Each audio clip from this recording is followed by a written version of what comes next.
इस international seminar में हृदय से मैं आपका स्वागत करता हूं, अभिनंदन करता हूं।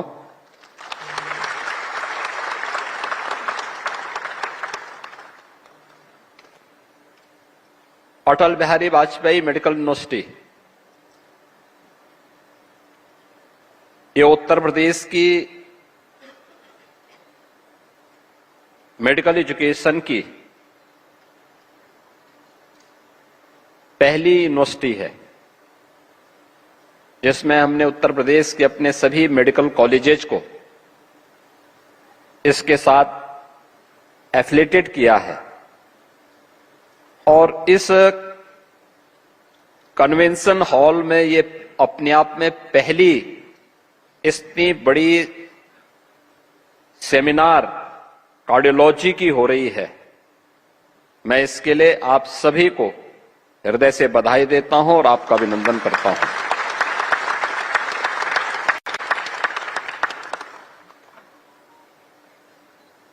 आप सभी ने एक लंबी यात्रा तय करने के बाद उत्तर प्रदेश को इस कॉन्फ्रेंस के लिए चयन किया और उसमें भी उत्तर प्रदेश की राजधानी लखनऊ में यह आयोजन हो रहा है। क्योंकि जब यहां की लोकल कमेटी मुझसे थी तो मैं मानता था कि आप किसी होटल में कार्यक्रम कर रहे होंगे, SGPCI में या KGMU में कॉन्फ्रेंस हो रही होगी। लेकिन जब मुझे लगा कि अटल बिहारी वाजपेयी मेडिकल यूनिवर्सिटी में कार्यक्रम होना है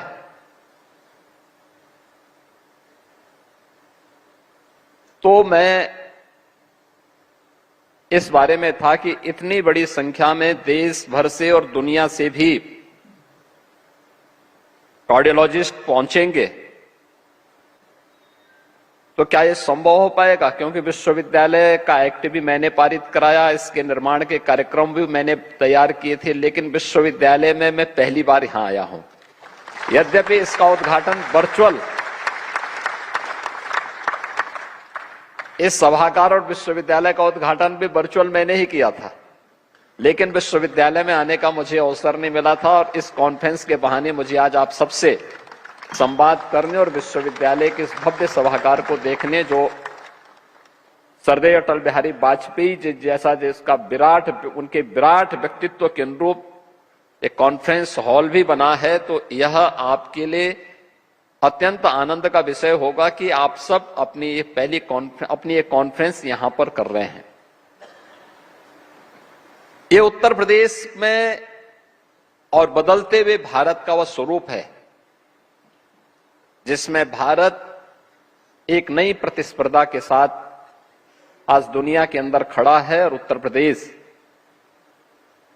जो आज से 9 वर्ष पहले तक स्वयं भी बीमारू राज्य था, आज वह भारत की अर्थव्यवस्था के एक ग्रोथ इंजन के रूप में अपनी भूमिका का निर्वहन कर रहा है।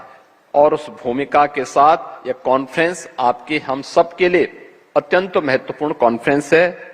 मैं इस अवसर पर आप सभी का हृदय से आपको इस कॉन्फ्रेंस के लिए धन्यवाद देता हूं और आप सभी को इस सफल आयोजन को आगे बढ़ाने के लिए अपनी बधाई और शुभकामनाएं भी देता हूं। मित्रों, नॉन कम्युनिकेबल डिजीज के बारे में जिस चर्चा को आप आगे बढ़ाए हैं ये हम सबकी चिंता का विषय है। भारत जैसे देश में जहां पर प्राचीन काल से ही इन चीजों पर ध्यान देने की एक पहले से ही ये हमारी दिनचर्या का हिस्सा रहा है कि समय पे जगना, समय पे सोना, समय पे अपना आहार लेना, वह भी संतुलित मात्रा में लेना, आहार भी हो लेकिन पौष्टिक भी हो, उसकी मात्रा कैसे होनी है, इस सब बातों को प्राचीन काल में ही से हम लोग याद करते रहे हैं, उसको अपने जीवन का हिस्सा बनाते रहे हैं। लेकिन दिनचर्या बदली, लाइफस्टाइल बदली, परिणाम भी हम सबके सामने हैं और उसकी चुनौतियां भी। आज हम सब जिस चुनौती से घिरे हुए हैं, इसके दो पक्ष हम सबके सामने बहुत स्पष्टता के साथ दिखाई देते हैं। एक पक्ष बचाव का है और एक पक्ष उपचार का है। मैं हमेशा इस बात को मानता हूं कि आप इस फील्ड के विशेषज्ञ हैं तो स्वाभाविक रूप से आपको दूसरा पक्ष पसंद होगा, क्योंकि आपका उपचार में रुचि है। आपको अपने इनोवेशन को और अपने रिसर्च को आगे बढ़ाने के लिए इस फील्ड में रुचि भी है और अपने प्रोफेशनल को आगे बढ़ाने में भी आप तभी आगे बढ़ सकते हैं जब इसमें कुछ नयापन करके दिखाएंगे। लेकिन अगर आप मुझ जैसे व्यक्ति से पूछेंगे तो मैं इसके पहले पक्ष में ज्यादा विश्वास कर रहा हूं। मेरा मानना है कि हमें बचाव के पक्ष पर विशेष ध्यान देकर के अवेयरनेस की उस कैंपेन को आगे बढ़ाना चाहिए जो व्यक्ति को एक स्वस्थ दिनचर्या के लिए और स्वस्थ लाइफ स्टाइल के लिए उसको तैयार कर सके। और यह आने वाले समय की उन चुनौतियों के लिए हम सबको तैयार करेगा, क्योंकि जो चैलेंजेज हैं हम सबके सामने, उसके बारे में जिस तेजी के साथ इस प्रकार की बीमारियों का फैलाव हुआ है और एक बड़ा तबका उसकी चपेट में आ रहा है, वह हम सबकी चिंता का विषय होना चाहिए। ऐसा नहीं कि सरकार के स्तर पर कदम न उठाए गए हों।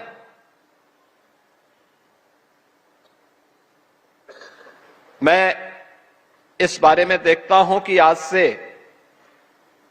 8 वर्ष 10 वर्ष पहले तक अगर किसी परिवार में कोई व्यक्ति किसी बीमारी की चपेट पे आता था तो पूरा परिवार चिंतित होता था। चिंता इस बात की होती थी कि उपचार में पता नहीं कितना खर्चा होगा। पैसे की चिंता पहले, उतने संस्थान नहीं थे, उतने विशेषज्ञों का अभाव था। आज मैं कह सकता हूं कि भारत के अंदर दुनिया की सबसे बड़ी health scheme PM Jan Arogya Yojana में प्रधानमंत्री आयुष्मान भारत की सुविधा, भारत के लगभग 55 से 60 करोड़ लोगों को इस सुविधा का लाभ प्राप्त हुआ है कि जिसमें प्रतिवर्ष वह 5 लाख रुपए की स्वास्थ्य सुविधा प्राप्त कर सकता है। इतनी बड़ी आबादी दुनिया के अंदर कहीं भी इस सुविधा का लाभ नहीं ले सकता जितना कि भारत ने आयुष्मान भारत के अंदर अपने देश के अंदर उपलब्ध करवाई है। मैं स्वयं इस बात को देखता हूं, मुख्यमंत्री रिलीफ फंड से मैंने अकेले 25 में लगभग 1400 करोड़ रुपए पब्लिक को हेल्थ के लिए, उपचार कराने के लिए उपलब्ध करवाया है। इसके अलावा उत्तर प्रदेश में आयुष्मान भारत स्कीम के अंतर्गत जो लोग छूटे हुए थे, बहुत सारे ऐसे ग्रुप थे जो लोग इन सब सुविधाओं से वंचित थे, उनको हम लोगों ने सीएम जन आरोग्य योजना के अंतर्गत ये सुविधा उपलब्ध करवाने की सुविधा उपलब्ध करवाई है। अभी हाल ही में हम लोगों ने अपने यहां के सभी प्रकार के शिक्षकों को, आंगनवाड़ी, आशा वर्कर, एएनएम, रसोईया, जो बेसिक शिक्षा परिषद के स्कूलों में बच्चों के लिए मिड डे मील बनाती है, इन सबको हमने इससे कवर किया। एक बड़ा तबका इससे कवर हो रहा है। उन्हें इन सुविधाओं का लाभ प्रदान करने के लिए सरकार ने अपने स्तर पर कार्रवाई की। अगर हेल्थ इंफ्रास्ट्रक्चर की आप बात करें, उत्तर प्रदेश के अंदर आज से 10 वर्ष पहले गवर्नमेंट के स्तर पर केवल 17 मेडिकल कॉलेजेस केवल संचालित थे। आप याद करिए, आज 25 करोड़ की आबादी यूपी के अंदर निवास करती है।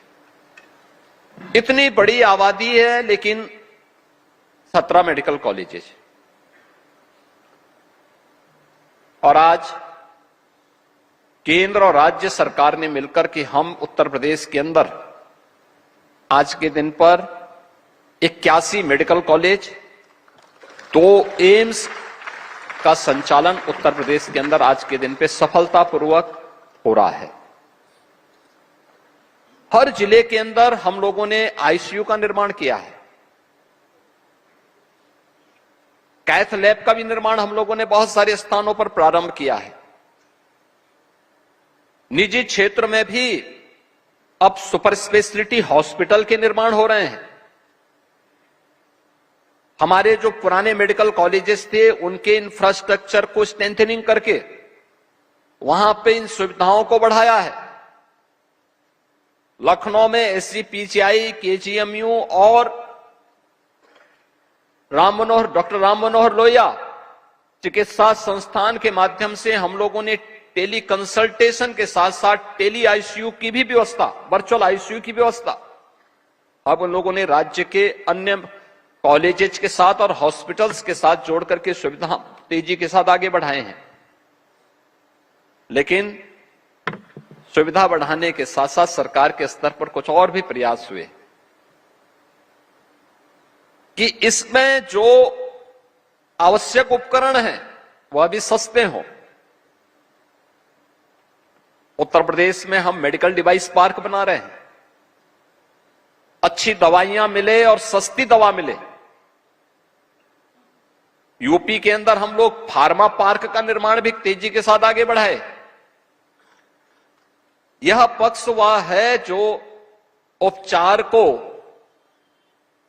सस्ता भी कर रहा है, सुलभ भी कर रहा है, लेकिन लाइफस्टाइल को बदले बगैर और व्यापक अवेयरनेस कैंपेन के बगैर इसको महामारी होने से हम नहीं बचा पाएंगे। कितना उपचार करेंगे, कितना उपचार का रास्ता हम निकालेंगे। आप भी इस बात को महसूस करते होंगे।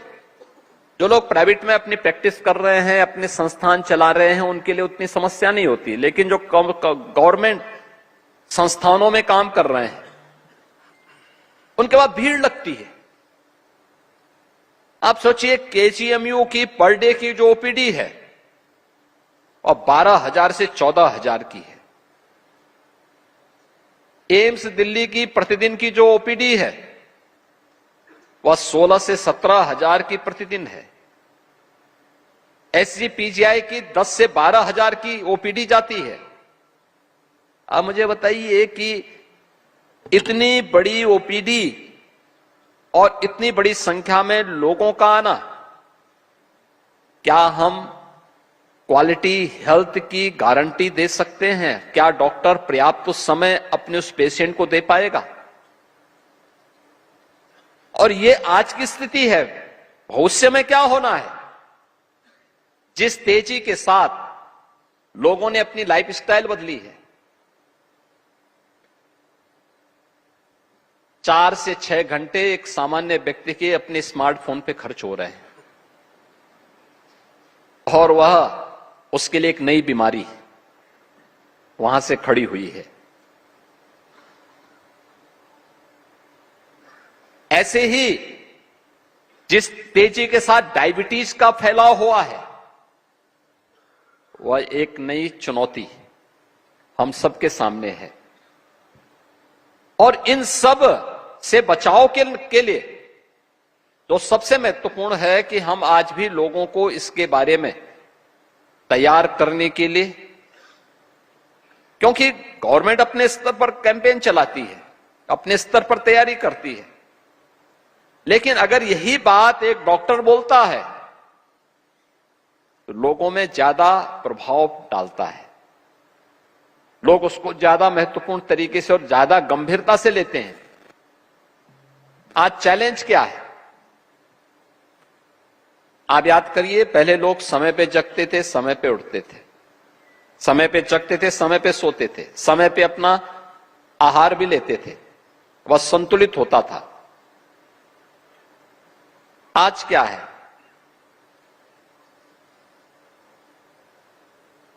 मैंने एक बार इसी वर्ष दीपावली के ठीक पहले कुछ स्थानों पर छापेमारी करवाई। मैंने कभी मिलावट की चीजों में जो भी खाद्यान्न, जिनमें खाद्य पदार्थों में मिलावट हो रही है, व्यापक रूप से छापेमारी करो। क्योंकि मैं एक जिले में गया, मैंने वहां सर्वे किए, मैंने कहा कितनी डेयरी हैं, कितना यहां पे दुग्ध उत्पादन होता है, और मैं भौचक था इस बात को लेकर के कि कुछ सज्जन ऐसे थे जिन लोगों के पास कोई डेयरी नहीं, कोई दूध का आवक नहीं, लेकिन उनको ऑर्डर दो, वो एक झटके में अगले 24 घंटे के अंदर कई कुंटल पनीर और खोआ सप्लाई करने की सामर्थ्य रखते थे। तो मैंने कहा कौन सी इनके पास ऐसी मशीन है कि जिससे इतनी तेजी के साथ ये कर रहे हैं। तो मैंने उनकी सूची तैयार करवाई और एक दिन अचानक छापेमारी मैंने करवाई, और ये छापेमारी मेरी सुबह 4 बजे से लेकर के 8 बजे के बीच में मैंने एक साथ करवाई, कई टीमें लगवा करके।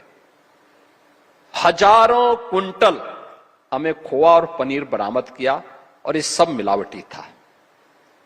आज आप जाते होंगे किसी भी शादी ब्याह के फंक्शन में जाते होंगे, क्या गारंटी है ये कौन सा पदार्थ वहां पे व्यक्ति खिला रहा है? कोई गारंटी नहीं है। खान पान की आदतें, लोगों की लाइफस्टाइल, प्रधानमंत्री जी ने अपने ट्रेडिशनल मेडिसिन को आगे बढ़ाने के साथ ही योग को 21 जून की तिथि को विश्व योग दिवस के रूप में भी तेजी के साथ उसका फैलाव किया। दुनिया उसको अंगीकार कर रही है। अब भारत के अंदर भी अलग अलग स्थानों पर हम देखते हैं तेजी के साथ इसको लोग आगे बढ़ा चुके हैं। अगर आप भी लोगों को बोलें कि भाई समय पे जगने की आदत डालो, देर रात्रि तक स्मार्टफोन का उपयोग करना बंद करो, अगर आप भी उन लोगों को बोलेंगे, आपके स्तर पर भी इस प्रकार के हैंडबिल प्रकाशित हों, समय समय पर इंटरव्यू हो, और इन बातों को लेकर के आप ज्यादा प्रचार प्रसार कर सकेंगे तो ज्यादा प्रभावी होगा। गवर्नमेंट अपने स्तर पर करती है और हम लोग दोनों पक्षों को लेकर के चलते हैं, अवेयरनेस के पक्ष को लेकर के भी, लेकिन साथ साथ इसके उपचार के पक्ष को लेकर के भी। दूसरा, उपचार हो तो कैसे हम सस्ता और सहज कर सकते हैं, एक गरीब से गरीब व्यक्ति भी अपना उपचार करा सके। यद्यपि अभी तक ईश्वर की कृपा यह है कि गरीब को हार्ट की बीमारी कमी होती है, क्योंकि उसकी मेहनत और उसका परिश्रम उसको करता है। दूसरा यह है कि अगर किसी को हो ही गया तो उसके लिए आयुष्मान भारत की सुविधा आज के दिन पे है, जो अपना बाईपास सर्जरी भी करा सकता है, एंजियोग्राफी भी करा सकता है, एंजियोप्लास्टी भी करा सकता है। उसमें उसके सामने उतनी चैलेंजेस अब उतनी नहीं रही, लेकिन कार्य क्षमता पे असर तो पड़ता ही है। कैसे हम इसके लिए लोगों को तैयार कर सकें।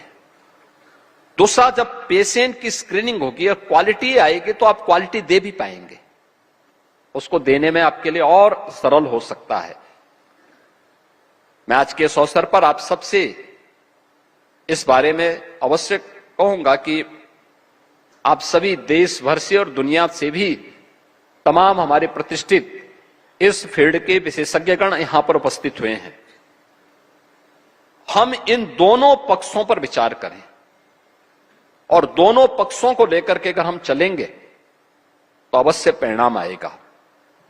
जो परिणाम आएगा वह इस फील्ड के लिए तो उपयोगी होगा ही, सबसे महत्वपूर्ण होगा कि स्वस्थ नागरिक होगा तो स्वस्थ समाज भी होगा, और स्वस्थ समाज होगा तो एक सशक्त देश भी होगा, सशक्त भारत भी होगा। उस सशक्त भारत के निर्माण के लिए और विकसित भारत की जिस परिकल्पना को लेकर के प्रधानमंत्री मोदी जी के नेतृत्व में देश आगे बढ़ा है,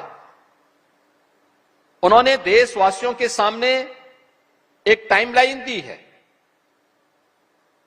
कि देश जब अपनी आजादी के 100 वर्ष पूरा कर रहा होगा तब हमें कैसा भारत चाहिए?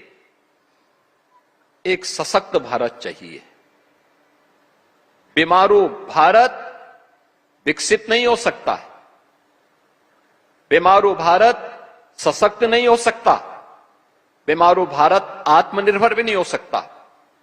और इसलिए बीमारी से मुक्त करने की जिम्मेदारी आपकी, क्योंकि हार्ट एक ऐसा है, व्यक्ति की किडनी काम करनी बंद कर दी तो डायलिसिस से कुछ दिन चल सकता है, अन्य बीमारियां होती तो कुछ दिन उसका आगे बढ़ सकता है, लेकिन हार्ट जिस दिन बंद हो, जिस समय ब्लॉक होता है, उसके साथ ही उसकी दूसरे लोक की यात्रा भी प्रारंभ होती है।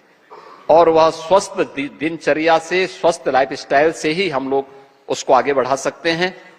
मैं एक बार फिर से आपके सीएसआई की इस कॉन्फ्रेंस के लिए आप सब प्रदेश की राजधानी लखनऊ में आए, आप सबका मैं स्वागत करता हूं, अभिनंदन करता हूं और विश्वास करता हूं कि आपके स्तर पर जो यहां पर जिन मुद्दों, जो पेपर्स यहां रखे जाएंगे, जिन मुद्दों पर आप चर्चा करेंगे, उसमें दोनों पक्षों को लेकर के एक कॉमन मैन के बारे में भी हम लोग अपने किसी एक महत्वपूर्ण निष्कर्ष को आगे बढ़ा करके इस कॉन्फ्रेंस को एक नई गति दे करके विकसित भारत की संकल्पना के साथ हर नागरिक और एक कार्डियोलॉजिस्ट भी उसमें किस प्रकार की भूमिका का निर्वहन कर सकता है, उस प्रक्रिया को आगे बढ़ाने में आप सब मदद करेंगे।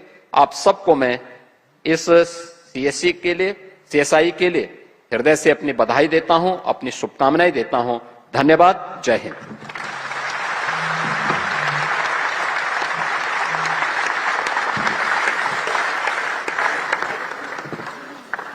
अभी डॉक्टर साहब बैठना है मुझे कि कुछ और हो गया?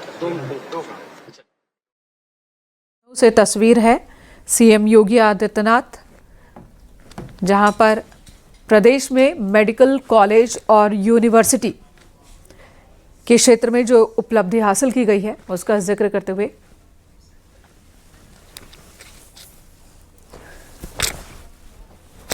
अटल बिहारी मेडिकल यूनिवर्सिटी में कार्यक्रम का आयोजन, जिसे संबोधित किया मुख्यमंत्री योगी आदित्यनाथ ने। कार्यक्रम का उद्घाटन भी उन्होंने किया है। एनआईसी 2026 का उद्घाटन किया और मेडिकल के क्षेत्र में यूपी में जो उपलब्धि हासिल की गई है उसकी जानकारी दी।